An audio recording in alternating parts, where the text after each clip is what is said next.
Hello everyone. आप सभी का स्वागत है हमारे पहले और बहुत ही खास पॉडकास्ट में, जहां हम बात करने वाले हैं अर्टिकेरिया के बारे में, जिसे हम पित्ती और हाइव्स के नाम से भी जानते हैं। और हमारे बीच में आज प्रेजेंट है doctor Priyanka Verma. Hello, welcome ma'am, जो कि हमारे doctor S Tantia medical college hospital जन सेवा में अपनी सेवाएं उपलब्ध करा रही है। आइए शुरू करते हैं। Hello ma'am, welcome hello to the show. आप थोड़ा सा अपने आप को इंट्रोड्यूस करेंगे हमारे लिए? Hello everyone, myself doctor Priyanka Verma. I am MD dermatologist.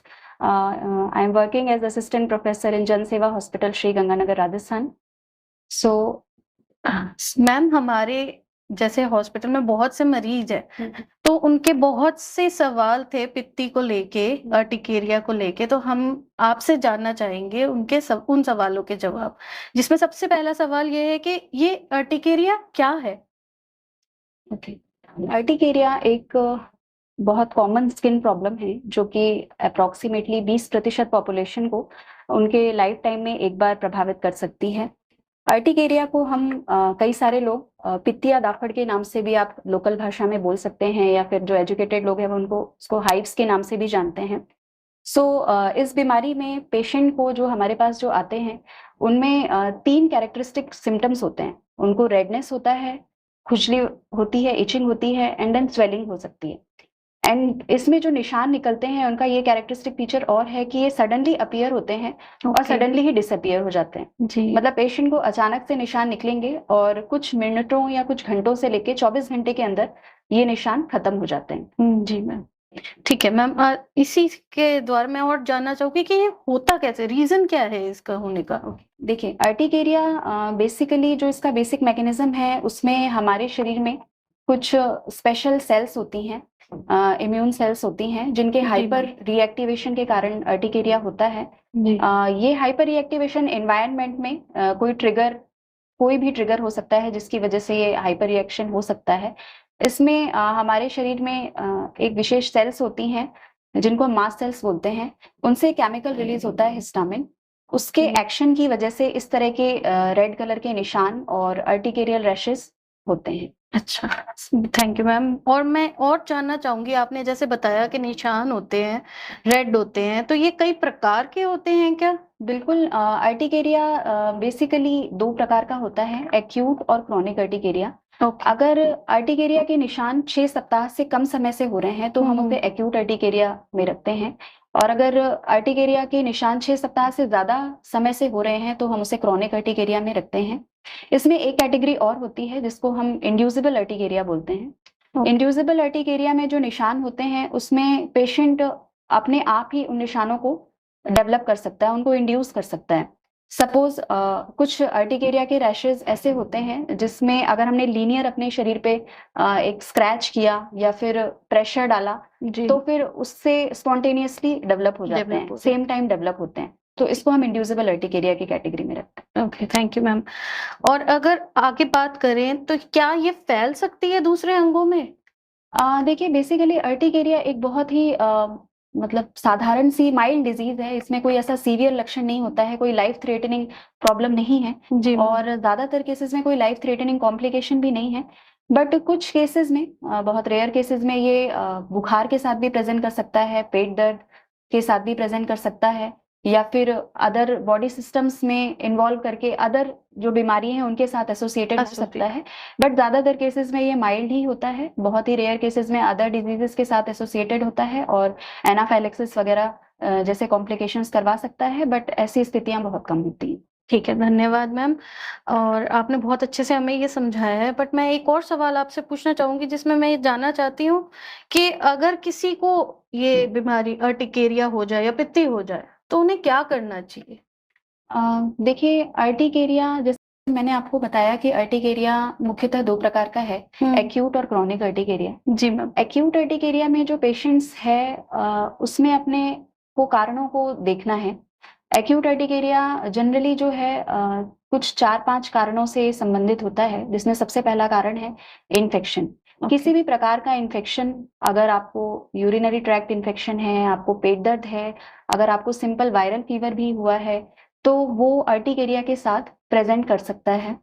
दूसरी चीजें हैं कुछ दवाइयाँ ऐसी होती हैं जो कि अर्टिकेरियल रैशेस करवा सकती हैं, जी। जिनमें बहुत ही कॉमन है, जैसे कि दर्द की दवाइयाँ हैं, पेन किलर्स, एंटीबायोटिक्स हैं।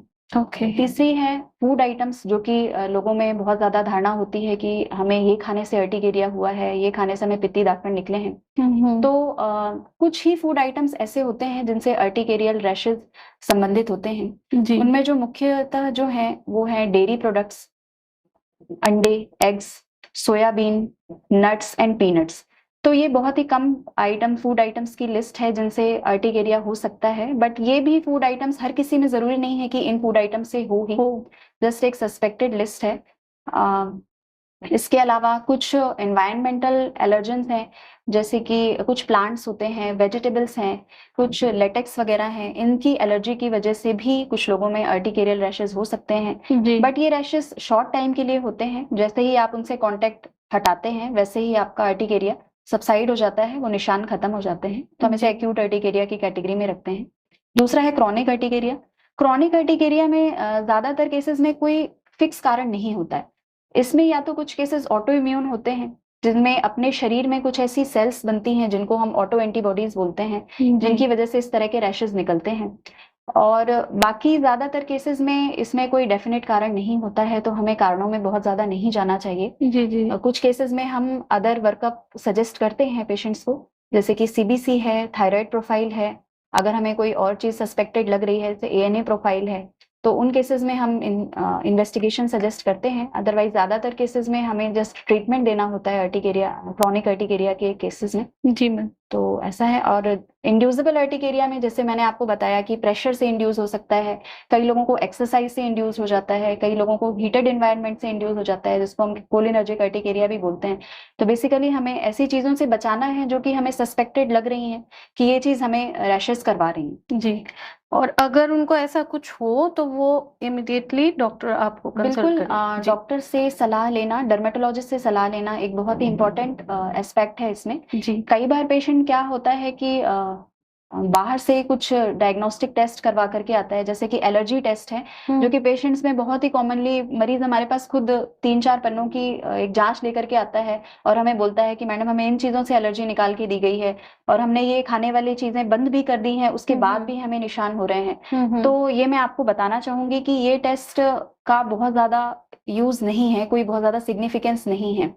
ये टेस्ट उन्हीं लोगों में प्रिस्क्राइब, उन्हीं लोगों में जरूरत होती है जिनमें आप श्योर हो कि भाई मुझे इस चीज से एलर्जी है। अदरवाइज ये टेस्ट मोस्टली जो है यूजलेस होता है, इसके रिजल्ट्स कोरिलेट नहीं करते हैं। तो आपको अपना 4,000-5,000 रुपए वेस्ट करने से कोई मतलब नहीं है। अगर आपको ऐसा कोई टेस्ट करवाना भी है तो आपके डर्मेटोलॉजिस्ट आपको सजेस्ट करेंगे आपके क्लिनिकल हिस्ट्री के बेसिस पे, तभी आपको वो टेस्ट करवाना है।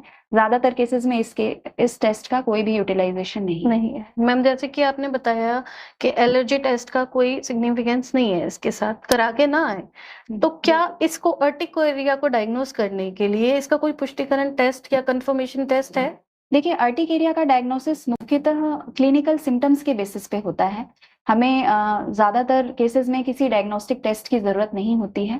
अगर हम ये सस्पेक्ट कर रहे हैं कि हमें साथ में कोई और भी बीमारी है, एसोसिएटेड कोई और भी प्रॉब्लम है, तभी हमें टेस्ट करवाने हैं, रूटीन इन्वेस्टिगेशंस करवाने हैं। अदरवाइज हमें कोई भी टेस्ट नहीं कराने हैं। एक प्रोवोकेशन टेस्ट जरूर होता है इसमें। अगर कोई पेशेंट ये सस्पेक्ट कर रहा है कि मुझे किसी मेडिसिन के लेने के बाद रैशेज निकले हैं या किसी फूड आइटम लेने के बाद ये रैशेज निकले हैं और हर बार वही मेडिसिन या फूड आइटम लेने के बाद ही रैशेज निकलते हैं, तभी हम इसका एक सिंपल ओरल चैलेंज टेस्ट होता है, वो चैलेंज टेस्ट करवा सकते हैं। दवाई को या फूड आइटम की बहुत थोड़ी सी मात्रा पेशेंट्स को देते हैं और फिर उससे जो रैशेज होते हैं उनसे इसका असेसमेंट कर सकते हैं। तो एक ये तरीका है। जी, थैंक यू मैम। अच्छा, मेरा लास्ट सवाल आपसे ये है कि मैम आपने जितना हमको कंफर्मेशन टेस्ट वगैरह उसके कारण रीजन सब बता दिया, तो इसके ट्रीटमेंट क्या है, इसका इलाज कैसे कर सकते हैं? ओके, देखिए ट्रीटमेंट अर्टिकेरिया में एक्यूट अर्टिकेरिया का इलाज जो है वो शॉर्ट टर्म के लिए होता है। हमें एंटीहिस्टामिन्स एक दवाइयों का ग्रुप है जो हमें देना होता है। ये 2 सप्ताह तक चलते हैं जनरली, और 2 सप्ताह के अंदर अगर पेशेंट ट्रिगरिंग फैक्टर को बंद कर देता है, जो सपोज किसी दवाई से हुआ है या किसी फूड आइटम से हुआ है, अगर वो उसे स्टॉप कर देता है तो वो ठीक हो जाते हैं रैशेस। क्रॉनिक अर्टिकेरिया में ट्रीटमेंट हमें जनरली लंबे टाइम तक चलाना पड़ता है। कई बार ये पेशेंट में अप टू 5 इयर्स या मोर देन 5 इयर्स तक भी ये निशान ऑफ एंड ऑन निकल सकते हैं।